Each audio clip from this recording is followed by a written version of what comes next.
Fala galera, vamos para mais um vídeo do nosso curso. Depois de mais de uma semana aí eu tô conseguindo gravar esse vídeo.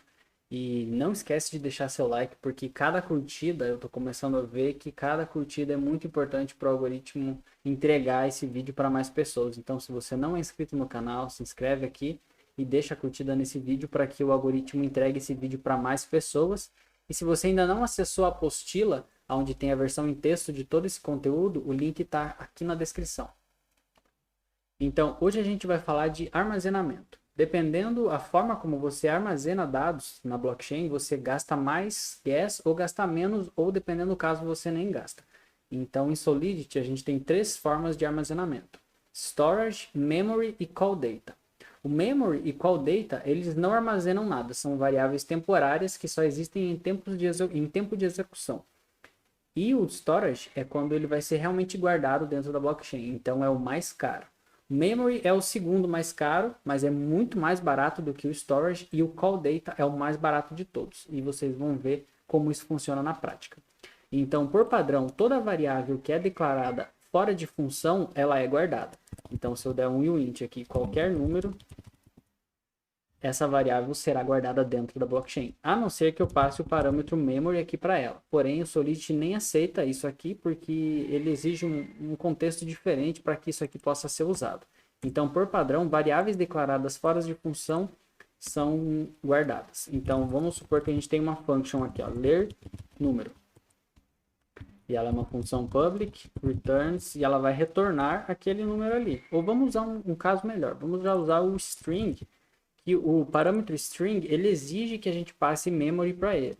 Então, você já deve ter reparado que em muitas das nossas funções tem o parâmetro memory aqui.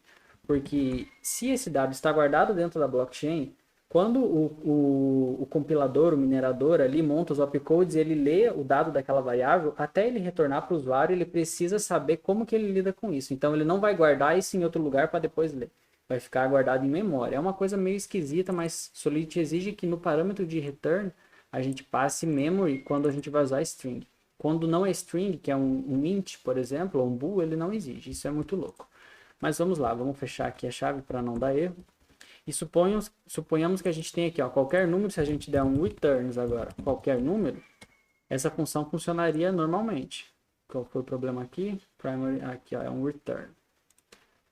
Ela funcionaria normalmente. Mas vamos supor então que em vez de ler o número, a gente vai passar um número para essa função. Então essa variável não existe e vamos dizer que a gente vai criar agora a função que vai guardar número. Então function guarda número.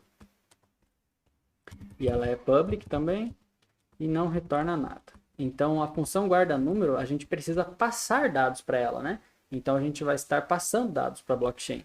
Para isso a gente precisa passar o parâmetro para a função de como ela vai lidar com isso. Então lembra que se for o int, bool ou outros tipos de dado, não exige por padrão isso aqui, mas o string sempre vai exigir.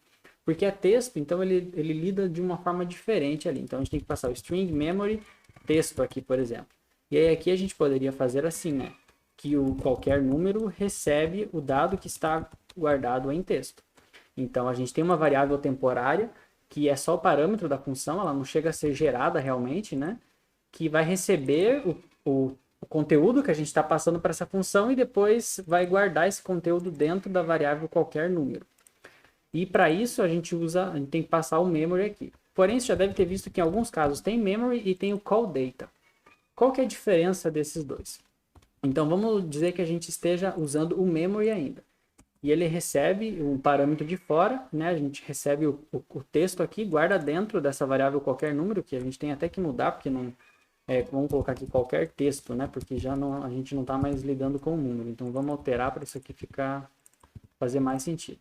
Então a gente guarda esse dado que essa função recebe dentro da variável qualquer texto e pode usar ela para qualquer coisa. Mas digamos que a gente queira ainda, essa função vai ser mais complexa e a gente vai reutilizar esse dado. Então a gente poderia substituir aqui esse texto agora por outra coisa, né? Outra coisa. Então aquele dado que estava ali antes agora não existe mais porque a gente substituiu o valor dessa variável. E a gente pode dar agora aqui um return texto. Só temos que passar aqui, né, o parâmetro returns string member.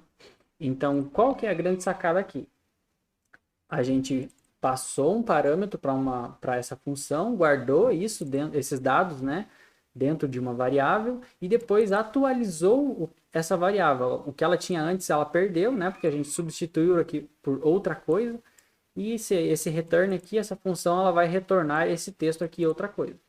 Com memory, é possível da gente fazer isso. Se esse parâmetro aqui for call data, ele não nos permite. Repara que ele já vai dar pau aqui, ele exige que seja memory. Porque quando a gente passa o parâmetro call data, ele não permite que seja alterado. Então, essa é a grande diferença de memory para call data. Quando a gente passa o call data, o dado que foi passado para a função não pode ser alterado de jeito nenhum. Então, ele entra de um jeito e se ele sair, ele sai daquele mesmo jeito que ele entrou, ele não é alterado. E o memory, ele pode ser alterado. Então, só para gravar bem, memory e call data não são armazenados. Assim que essa função terminar de executar, esse dado vai ser perdido, ele não foi armazenado. Se a gente quiser gerar uma função uma variável dentro de uma função que vai guardar, a gente precisa usar o parâmetro storage. Então, digamos que eu crio uma variável aqui, uint, qualquer número agora, qualquer número, e esse número recebe o 10. Então, vamos ver o que aconteceu aqui. Aqui, ó. Esse qualquer número recebe o número 10, e ele está dizendo que não foi usado, mas digamos que a gente usa depois, ignora isso aqui. Quando essa função terminar de executar, essa variável qualquer número, ela não existe. Então, como está em texto na apostila, está bem descrito que qualquer variável declarada dentro de função, ela não vai ser armazenada, ela vai ser, por padrão, tratada como memory. Então, ela vai ser ignorada, não vai ser salva. E se a gente quiser que ela seja salva, a gente tem que usar o parâmetro storage aqui para que ela seja realmente salva. Então, por padrão, variáveis fora de funções são armazenadas como storage e parâmetros de função que são passados como memory ou call data têm comportamentos diferentes, onde o call data não pode ser alterado e o memory pode ser alterado. Tudo que está em memory, qualquer coisa que estiver dentro desse parâmetro aqui memory, não é armazenado e será perdido depois que a função for executada ou o método for executado. Então, espero que tenha ficado claro. Qualquer dúvida, por favor, deixa aqui nos comentários. E não se esquece de se inscrever no canal e deixar a curtida nesse vídeo se ele te ajudou.